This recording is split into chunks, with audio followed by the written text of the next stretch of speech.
अस्सलामु अलैकुम रहमतुल्लाहि व बरकातुहू। मोहतरम हज़रात, जैसा कि आपको मालूम है कि आज 20वां रोज़ा है और शब क़द्र की पहली रात है।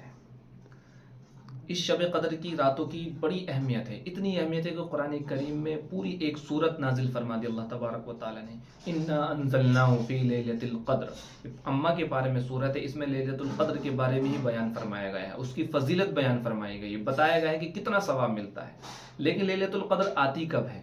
तो मेरे दोस्तों, जैसे कि अहादीस से मालूम होता है, अल्लाह तबारक व तआला ने कोई मुतय्यन रात नहीं बताई कि इस रात में शब क़द्र है, लेकिन इतना ज़रूर बता दिया कि रमज़ानुल मुबारक में आती है, और इतना भी बता दिया कि रमज़ानुल मुबारक में भी आखिरी अशरे में आती है। अब आखिरी अशरे में कब आती है, तो इतना और बता दिया कि ज़्यादा जो इम्कान है, जो ज़्यादा फेमस हैं, तो वो हैं ताक़ रातें।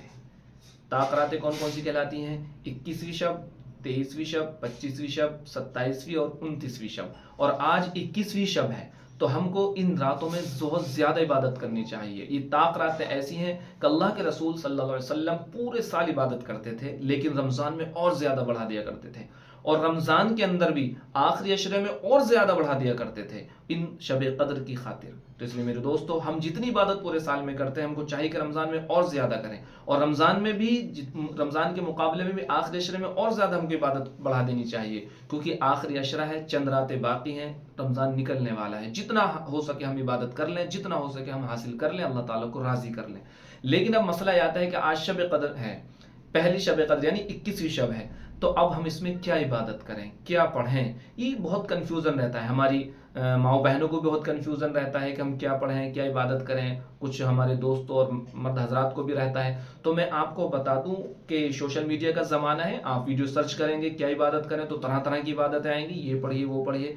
तो आप समझ लीजिए कि शब क़द्र हो या कोई सी शब बारात हो या रमज़ान हो या कोई सा भी साल का दिन हो, कोई भी ऐसा नहीं है कि कोई ख़ास इबादत बयान की गई हो शब क़द्र के अंदर। कोई खास इबादत नहीं है, वही नॉर्मल इबादतें हैं जो हम करते चले आ रहे हैं। अल्लाह के रसूल से कोई भी ऐसी हदीस, कोई भी ऐसी दुआ साबित नहीं कि शब क़द्र में किसी शब को ये पढ़ना चाहिए, 23वीं को ये पढ़ना चाहिए, ऐसा कुछ भी साबित नहीं है। हमें वही इबादतें करनी जो हम करते चला रहे हैं, लेकिन हमको लिमिट बढ़ा देनी है, अल्लाह ताला से और लो लगा लेनी है। अब हम क्या इबादत कर सकते हैं? जैसे कि आज शब क़द्र है, तो हम इसमें नफिल पढ़ सकते हैं, कुरान करीम की तिलावत कर सकते हैं, या कोई तस्बीह पढ़ना चाहे तस्बीह पढ़ सकते हैं, दरूद शरीफ की तस्बीह पढ़िए, और थक गए कुछ आप और पढ़ना चाहते हैं, सुभान अल्लाह, अल्हम्दुलिल्लाह, अल्लाह अकबर, इनकी तस्बीह पढ़िए, और जो भी आप पढ़ना चाहते हैं पढ़िए। यही इबादतें इसके अंदर की जाएंगी। कुरान करीम पढ़ते वो भी पढ़िए, कुरान करीम का बहुत गहरा ताल्लुक है रमज़ानुल मुबारक से, बहुत ज़्यादा पढ़िए, कम से कम 2-4 पाले तो पढ़ ही लीजिए। तहज्जुद पढ़िए, लेकिन एक बात का ख्याल रखिए, कहीं ऐसा ना हो कि आप इशा की नमाज मिस कर दें, या इशा की नमाज के बाद आप इबादत में लगे फजर मिस कर दें। ऐसा नहीं होना चाहिए, क्योंकि अल्लाह के रसूल ने इरशाद फरमाया, जो इशा की नमाज जमात के साथ पढ़ ले और फजर की नमाज जमात के साथ पढ़ ले, तो पूरी रात इबादत का सवाब लिख दिया जाता है। अब हम ऐसा हो जाता है बाज़ हज़रात से कि इशा की नमाज पढ़ी, इबादत करी पूरे रात, लेकिन फजर की नमाज में सोते रह गए, सहरी खाई, सहरी खा के नींद का गलबा हुआ, फजर की नमाज बिस्तर पर निकल गई, तो सारी रात की इबादत बेकार सी हो जाती है। क्योंकि इससे बेहतर तो ये था कि हम इशा की नमाज पढ़ लेते और पूरी रात सोते और फजर की नमाज पढ़ लेते। तो अब हमने जो फ़र्ज था उसको तो हमने मिस कर दिया। तो इसलिए मेरे दोस्तों, हम ख्याल रखेंगे इशा की नमाज जमात के साथ पढ़ें, उसके बाद हम इबादत करें जितना हमारा मन चाहे, जितना हम आसानी के साथ कर सकते हो।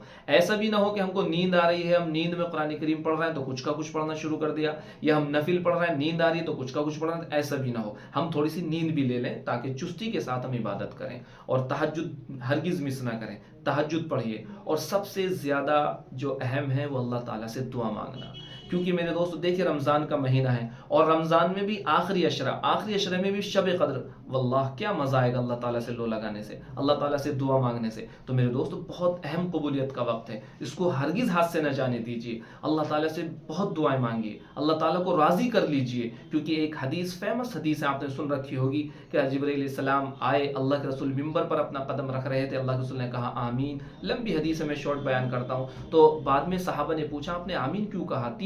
तीनों मिंबर पर, तीनों पैड़ी पे जब रखा, सीढ़ियों पर कदम मुबारक, तो कहा आमीन। साहबे किराम ने पूछा अल्लाह के रसूल ने, उनमें से एक वजह बयान फरमाई कि जिब्रील अलैहिस्सलाम आए थे, उन्होंने कहा जो रमज़ान का महीना ना पाए और अपनी मग़फ़िरत ना करा ले, रमज़ान का महीना पाए अपनी मग़फ़िरत ना करे तो हलाक हो जा। तो अल्लाह के रसूल ने कहा आमीन। तो मेरे दोस्तों, देख कितनी सख्त ہلاکت کی چیز ہے کہ اگر ہم نے رمضان پایا اور اپنی مغفرت نہ کی تو ہم ہلاک اور برباد ہو جائیں گے۔ جبرائیل علیہ السلام کی دعا، اللہ کے رسول کا آمین قبول ہونے میں تو کوئی شک ہی نہیں، اور جبرائیل علیہ السلام بھی وہ کہتے ہیں جو اللہ تبارک و تعالیٰ کہلواتا ہے۔ تو اس لیے میرے دوستو، شب قدر کی راتیں آج سے شروع ہو چکی ہیں، پہلی رات ہے، 21ویں شب ہے، تو آپ اس میں کوئی بھی عبادت کیجئے، کوئی خاص عبادت نہیں ہے، کسی چکر میں پڑھیے، ایک اصول ہے، کوئی سی عبادت کیجئے جو آپ کو آسانی ہو۔ آپ کو نفل پڑھنے میں مزہ آتا ہے نفل پڑھیے، آپ کو قرآن کریم کی تلاوت کرنے میں مزہ آتا ہے قرآن کریم کی تلاوت کیجئے، تسبیحات پڑھیے، درود شریف پڑھیے، اللہ تعالیٰ سے دعا مانگیے، لیکن اس راتوں کو ہرگز مس نہ کیجئے۔ اللہ تبارک و تعالیٰ سے دعا کیجئے کہ اللہ تبارک و تعالیٰ ہم کو زیادہ سے زیادہ عبادت کرنے کی توفیق عطا فرمائے، اور جو ہم عبادت کرتے چلے آ رہے ہیں، جو عبادت کریں، اللہ تعالیٰ اس کو قبول فرمائے۔ السلام علیکم ورحمۃ اللہ وبرکاتہ۔